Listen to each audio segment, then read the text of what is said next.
श्री वेताळेश्वर शिक्षण संस्था संचालित Latur college of physiotherapy, pharmacy, science, nursing, BCA आणि ITI आणि Rajiv Gandhi institute of polytechnic Latur या सर्व कोर्सेस मध्ये 2024-25 करता प्रवेश सुरू। 11वी-12वी नंतर physiotherapy, GNM nursing, BCA, D pharmacy, B pharmacy, M pharmacy आणि 10वी नंतर पॉलिटेक्निक मध्ये artificial intelligence, computer, IT, electrical, mechanical, civil, 11वी-12वी ज्युनियर सायन्स कॉलेज मध्ये नीट आणि JEE ची तयारी। अशा वर्गांमध्ये प्रवेश घेण्यासाठी संपर्क करा 940 389 0372, 9860777105। पत्ता SVSS एज्युकेशनल कॅम्पस, बसवेश्वर चौक, कातपूर रोड, लातूर। माझ्या मुलाला माहित नव्हतं या 14 फ्लोअरवर उडी मारल्यावर त्याला काय पुढे होणार आहे। त्याच्या डोक्यात त्या गेम वाल्यांनी फक्त सुसाइड हा एंड टास्क ठेवलेला।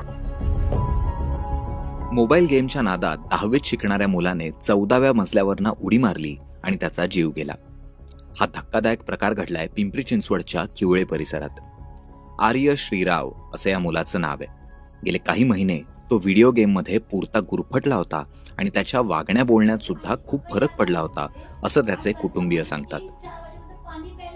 6 महिन्यांपासून त्याच्यात खूप म्हणजे चेंजेस आले।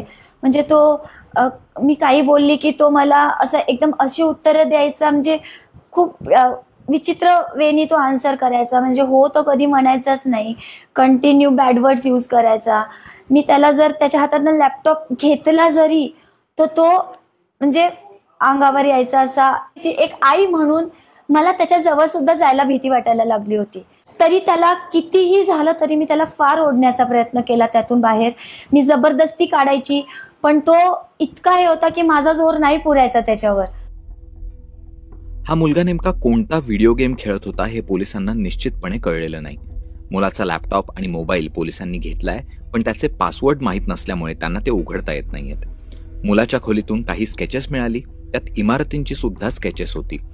पोलीस याबाबत पुढे तपास करतात। खुद्द मुलाच्या वडिलांनीही त्याचा आणखीन एक ईमेल ID असल्याचं आपल्याला आतापर्यंत माहित नव्हतं असं सांगितलंय। तर आजकाल तुम्हाला माहिती आहे ना, काही होऊ शकतं। तुम्ही how to remove parental lock पोरं काढून टाकतात, त्याला काही एवढं विशेष नाही आहे।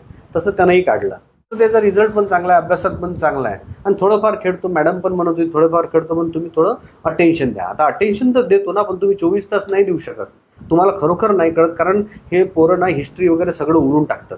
तुम्ही ट्रेसच नाही करू शकत त्यांना काय बघितलं। इव्हन त्याचे स्वतःचे 2 Gmail ID आहे, हे मला आज कळलं। अतिवृष्टीमुळे 25 जुलैला पुण्यात शाळांना सुट्टी होती। त्या दिवशी आर्य खूप वेळ गेम खेळत होता। रात्री जेवून तो पुन्हा खोलीत गेला। दुसऱ्या मुलाला बरं नसल्यामुळे आर्यची आई त्याच्या शुश्रूषेत होती। सोसायटीच्या ग्रुपवर खाली एक मुलगा जखमी अवस्थेत पडल्याचा मेसेज आला। स्वाती श्रीराव यांना शंका येऊन त्यांनी खोलीत जाण्याचा प्रयत्न केला। आतून लॉक असलेली खोली दुसऱ्या किल्लीने उघडली आणि त्यांना मुलगा खोलीत दिसला नाही। त्या खाली पोहोचल्या तेव्हा आर्य जखमी अवस्थेत पडलेला होता। पोलिसांना तपासात एक चिठ्ठी सुद्धा मिळाली आहे, जिचा सुसाईड नोट म्हणून तपास केला जातोय। पॅरेंटल कंट्रोल नावाचा एक प्रकार आपल्या सगळ्यांच्या मोबाईलमध्ये असतो। डिजिटल वेलबिंग नावाचं पण एक ऍप आपल्या सगळ्यांच्या मोबाईलमध्ये असतो। तर आपल्या मुलांचा स्क्रीन टाइम कृपया आपण मर्यादित करा, नंबर 1। नंबर 2, आपला मुलगा मुलगी हे स्क्रीनवरती युट्यूब किंवा इंस्टाग्रामवर किंवा ऑनलाईन वरती काय बघत आहात ना, याची हिस्ट्री जरा आपण बघा। आपल्याकडे त्याचा मिरर राहून द्या, त्याचा काहीतरी कंट्रोल राहून द्या।